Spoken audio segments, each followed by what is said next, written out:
Víctor Sánchez Valdés es especialista en seguridad pública, es investigador de la Universidad Autónoma de Coahuila, escribe en Vanguardia, en Milenio, en Animal Político, en Nexos.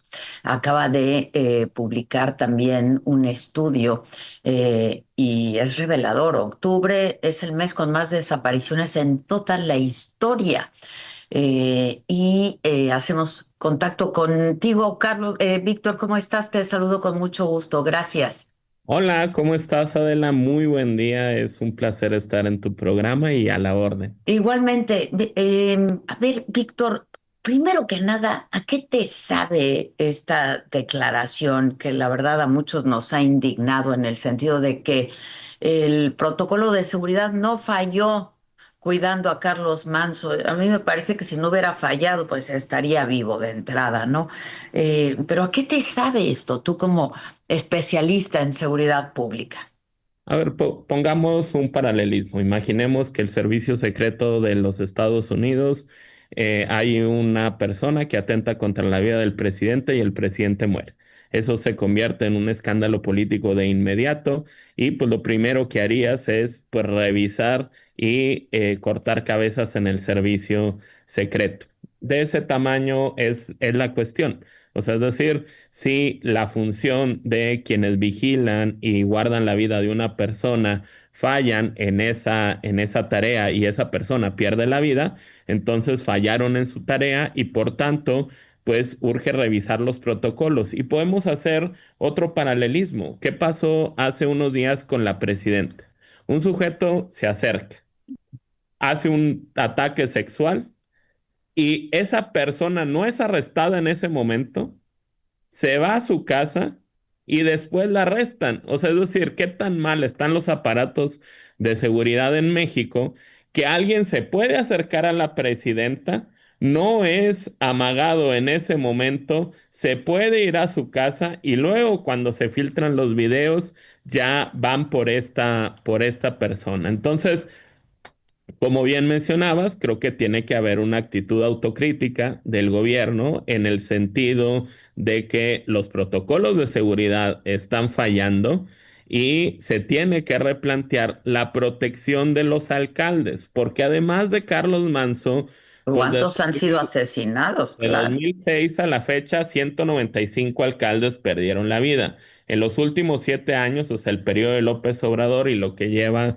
la presidenta Claudia Sheinbaum, son 74 alcaldes los que han perdido la vida. Esto nos refleja un problema más profundo que es la cooptación de los municipios por parte de las organizaciones criminales, en donde los municipios pues terminan estando al servicio del crimen organizado y quien se opone, como Carlos Manso, pues es asesinado. Ahora, esto nos ha obligado a voltear a ver a Michoacán, ¿no? Bueno, ha obligado al gobierno, porque hemos estado hablando de Michoacán desde hace mucho tiempo. Yo recuerdo Germán Martínez desde hace mucho insistía en que las cosas estaban realmente mal en Michoacán cuando iba al foro, cuando iba al estudio. Pero ¿cómo está la situación? ¿Cuál es la situación real de seguridad ahí, Víctor? Pues mira, de hecho, el día de ayer publiqué en Animal Político una serie de mapas en donde documenté primero que en los 113 municipios, en todos y cada uno de ellos, hay presencia del crimen organizado. Ninguno se salva. Que hay 17 organizaciones criminales diferentes operando en Michoacán, que por ejemplo el cártel Jalisco Nueva Generación, que es el cártel más poderoso y con mayor poder territorial, no está presente solo en 3 municipios. Y estos 3 municipios son municipios muy poco poblados, de vocación rural, y que quizá porque no tienen medios de comunicación no se ha documentado su presencia y es probable que pudiera estar el cártel en la totalidad de los municipios de Michoacán. Y, por ejemplo, Cárteles Unidos, que pues, es una amalgama muy complicada de organizaciones criminales, está presente en 81 de los 113 municipios. ¿Qué quiere decir esto? que los territorios entre organizaciones criminales se están empalmando. Hay municipios como Apatzingán, que tienen 8 organizaciones, o Uruapan, el municipio de Carlos Manso, tiene 6 organizaciones, Aguililla, Mújica, tienen 7 organizaciones. Entonces, ante un número tan grande de organizaciones criminales, pues sucede como le pasó a la maestra en Veracruz, o sea que más de una organización criminal les pide derecho de piso y entonces pues los limoneros, los aguacateros, los mineros pues terminan quedando mal con alguna organización criminal. Claro. Por eso hay tantos atentados contra la vida, pues no solo de alcaldes, sino también de productores agrícolas y mineros. Ahora, a ver si entendemos bien, pero la fragmentación de los carteles, porque, pues sí, el cártel Jalisco Nueva Generación es el de más presencia y extensión territorial en prácticamente todo el país, pero en el estado de Michoacán son varios los carteles. ¿Esto ha aumentado la inseguridad en el estado, Víctor? Sí, por supuesto. Es decir, a partir de 2014, cuando se rompen caballeros templarios, a partir de las autodefensas, pues se fue generando un proceso de fragmentación. Obviamente empezaron a nacer muchas células que en su momento fueron parte de caballeros templarios o que integraban alguna autodefensa, y estas autodefensas se terminaron convirtiendo en organizaciones criminales. Esto lo que hace es pues que haya más organizaciones criminales peleando por los mismos territorios y entonces recurran a situaciones extremas. Por ejemplo, ¿qué vemos en Michoacán que no vemos en otras entidades? Que se usen minas terrestres antipersonales como si estuviéramos en una guerra civil en África, o Ujú. que bombardeen desde drones. Digo, ya es más común en otras entidades que también bombardeen desde drones, pero la primera que empezó con ese proceso fue precisamente Michoacán. Entonces, lo que estamos viendo es cómo las organizaciones criminales recurren a cosas que antes no veíamos. El hecho de que traigan a soldados colombianos y los pongan a pelear como si fueran mercenarios en los territorios de Michoacán, pues sí es algo que debe de preocuparnos y que debe ocuparnos. Oye, y no hay sector económico que se salve, ¿verdad? A la extorsión en Michoacán. No, no, ninguno. Porque, digo, De hecho, hablamos de agricultores, los aguacateros, los citricultores, pero de todos los rubros. o sea, lo peor es que las propias compañías ya en su planificación anual tienen que presupuestar el dinero que le tienen que entregar a las organizaciones criminales, como si fuera un costo de operación. Es decir, no solo se le paga impuestos al gobierno, sino que se le tiene que pagar también este impuesto de este derecho de cobro de piso, extorsión, a una o a veces a más organizaciones criminales. Ahora, tú en esta radiografía del crimen organizado en Michoacán, hablas de todos estos carteles chiquitos y grandes, pero son igualmente criminales, ¿no? Sí, a ver, todos son dañinos, todos lastiman a la población, todos matan, secuestran, extorsionan, producen drogas sintéticas, venden droga, controlan mercados de piratería, de trata de personas. Oye, ¿y cómo viste el plan Michoacán? En primer lugar, sin recursos, ¿no? Este, y eso es muy difícil, pero eh, ¿cómo viste en realidad la presentación, lo que se dice del plan Michoacán? ¿Cuáles son sus virtudes y qué le está faltando, pues? Mira, yo creo que el primer gran debilidad que tiene, digo, yo estudié políticas públicas, soy doctor en políticas públicas, y algo que nos enseñaban es todo parte de un buen diseño. Y un buen Ujú. diseño, pues, tiene que invariablemente requerir algo de tiempo. Puede entenderse que hay la premura de ofrecer algo, pero la cuestión es, sucede el asesinato de Carlos Mans. A los 3 días la presidenta ya estaba anunciando un plan y diciendo que se había consultado a todos los sectores michoacanos. Creo que en 3 días eso es bastante difícil. Ujú. Entonces crean un plan en menos de una semana, lo cual pues nos indica que es una cuestión hecha al vapor, que no necesariamente está bien fundamentado, que no recolectaron la suficiente evidencia para construirlo. Y digamos, entiendo que en el abordaje pues tenga que tener esta multifactorialidad, o sea, es decir, no centrarse solo en seguridad, sino también meter aspectos sociales y económicos. Esa parte la entiendo, creo que Ir a por... las causas, que es Sí. importante, pero eso toma tiempo. Pero el problema es que creo que no le dan el suficiente peso al tema de seguridad, que no entienden que muchos alcaldes, corporaciones de policía locales no son aliadas, sino todo lo contrario. Hay muchos alcaldes que trabajan para el crimen organizado, muchos directores de policía, comandantes, oficiales que van a convertirse en parte del problema en lugar de parte de la solución. Y lo que yo no vi en ese plan, y lamentablemente no veo en muchos otros planes en otras entidades en México, es que no se ataca a las redes de protección política que tienen las organizaciones criminales. Y mientras no se arreste a políticos coludidos, pues no va a cambiar. O sea, el origen del problema no es que las organizaciones extorsionen a los limoneros, a los aguacateros. El problema es que la autoridad nunca hace nada cuando son extorsionadas estas personas. Y entonces tienen años siendo extorsionados. Tienen años tratando de denunciar. Este Leonardo Bravo lo hizo en público, lo Sí, mataron lo mataron. al día Sí. siguiente.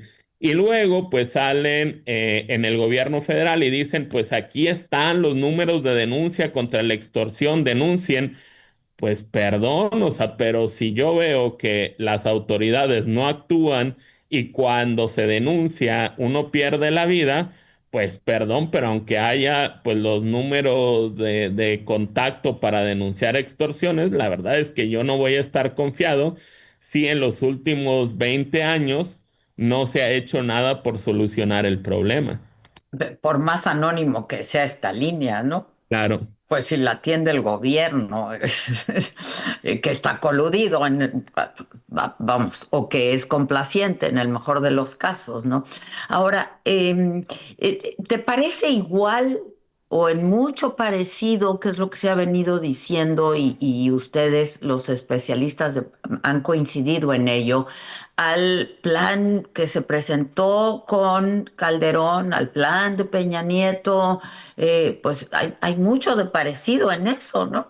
Sí, claro. A ver, toda la parte de seguridad es La prácticamente misma, la hasta misma el número de receta. elementos que mandaron, ¿no? Exacto, la misma receta que hemos visto desde hace años. Por eso yo decía que lo que tiene que cambiar es ir precisamente a las redes de protección, o sea, que no se han tocado en ninguno de estos planes.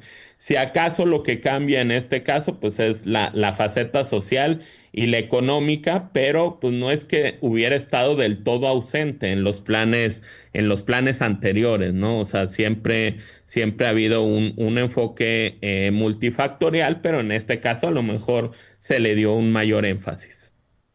Ahora, vamos a hablar de este otro estudio. Octubre, el mes con más desapariciones en toda la historia, ¿no? Que pareciera al menos, porque falla su estrategia de seguridad y también su estrategia de comunicación. No sé qué pienses al respecto, Víctor, pero nos dicen, bajan los homicidios, bajan los homicidios, bajan los homicidios, pero vemos que aumentan las desapariciones como si no fuera eso, eh, pues un crimen tan doloroso o más incluso que los asesinatos. A ver, esto es un problema que ya lleva varios años. Es decir, muchas organizaciones criminales, precisamente para no llamar la atención de las autoridades, lo que han hecho es, pues sí, matan a las personas, pero luego desaparecen la evidencia. Lamentablemente, pues desaparecen los cuerpos y es por ello que encontramos miles de fosas distribuidas en todo el país y luego no tenemos la infraestructura para realizar los análisis genéticos y poder determinar, pues, quiénes son esas La personas. identidad, O claro. sea, hay en muchas entidades hasta 5 años de lista de espera para la identificación de los cuerpos porque en el país no contamos con los genetistas, con los antropólogos forenses necesarios para hacer esto. Eso es, digamos, por la parte de las organizaciones criminales y obviamente, pues si vemos que van subiendo las desapariciones a la vez que bajan los homicidios, sí podemos hacer una conexión entre ambos factores. Pero no solo eso, hay muchos académicos y organizaciones que se dedican a temas de seguridad que han venido documentando cómo en esta baja del 37% que se presume, cuando en realidad el hecho de que marquen septiembre como mes de referencia ya incluye una distorsión, porque en realidad los números están más cercanos al 31 que al 37%. Mm. Pero la cuestión es que mientras han bajado los homicidios dolosos, suben los culposos en algunas entidades Ajá, y más suben otros delitos contra la vida. De hecho, sí, el otros delitos contra la vida se ha crecido exponencialmente. Entonces, ¿qué es lo que está pasando? Que dentro de muchas fiscalías, en varias entidades federativas, lo que se hace es cambiar los rótulos de los delitos. Entonces, ¿cómo se clasifica la información? Hay un libro muy interesante de un autor norteamericano de la Universidad de Harvard que se llama Jared Hoff, que se llama Cómo mentir con estadísticas. Entonces, mm, pues eso realmente es lo que está pasando. Es decir, en qué etiqueta le pones determina la casilla que sale en los reportes del Secretariado Ejecutivo del Sistema Nacional de Seguridad Pública y entonces pues da la impresión de que en la estadística el número de homicidios va bajando, pero el día con día, o sea, lo que se vive en las diferentes regiones del país, nos muestra que la mejora sustantiva en seguridad que se pretende presumir, pues no se está sintiendo, sino todo lo contrario. Existe en gran parte de las regiones del país una sensación de que la inseguridad y la violencia cada vez está más o que daña más a a las personas. y yo creo que, pues yo personalmente de ser muy limitada, pero si me ilustras, por favor, mi querido Víctor, y me dices cuáles son estos otros delitos contra la vida. No, o O sea, sea, pues, es que puede ser como intento de homicidio, o sea, es decir, el número de posibilidades es precisamente tan claro. limitado que el crecimiento, pues es un hecho atípico que no habíamos visto desde que se lleva estadística de criminal en este país. Ahora, el asunto de las desapariciones, Víctor, que parece no se refieren al asunto de las desapariciones. Cuando pues esto está, ¿cuánta gente doliente hay por el asunto de las desapariciones? Pero los hijos, los hermanos, los padres, los tíos, es terrible eso que está pasando, ¿no? Y parece que los criminales, pues ya también encontraron la forma por aquello de que pues sin cuerpo no hay delito de desaparecer cadáveres, ¿no? Sí, claro, a ver, la crisis es de este tamaño. Cuando estaba por terminar el gobierno de López Obrador, teníamos 100,000 desaparecidos. Hoy estamos sobre la barrera de los 133,000 desaparecidos. Como bien tú mencionabas, esto se ha acelerado y en los últimos meses, pues estamos en el rango de los 1,300, 1,400 desaparecidos por mes. lo cual pues es un incremento significativo porque estábamos como en los 850 desaparecidos. Es decir, lo que se está generando pues es una situación en donde en determinadas entidades como Jalisco, Tamaulipas, Estado de México, Ciudad de México, va incrementándose de manera muy importante esta cantidad y luego pues es un delito que termina lastimando familias y rompiendo familias para toda la vida, precisamente por la complejidad de encontrar los cuerpos y como tú dices, pues no solo es la cuestión de matar y de desaparecer para ocultar la evidencia, sino que incluso hay organizaciones criminales que han llevado un paso más allá, o sea, el hecho de que incineran cuerpos, de que disuelven cuerpos en ácido, obviamente pues el que los entierren, pues hace más complicado aún la tarea de identificación. Y como te decía, el problema es que no tenemos la infraestructura. O sea, por ejemplo, hace ya algunos meses escribía que pues toda la Comisión Nacional de Búsqueda tiene 300 y feria de empleados, de los cuales solo 120 tienen el perfil y conocimientos técnicos para el proceso de identificación genética. Si nos vamos a la Fiscalía General de la República, sumamos otros 100 y en los diferentes estados, o sea, es decir, no llegamos ni a 500 personas con el expertise necesario en todo el país.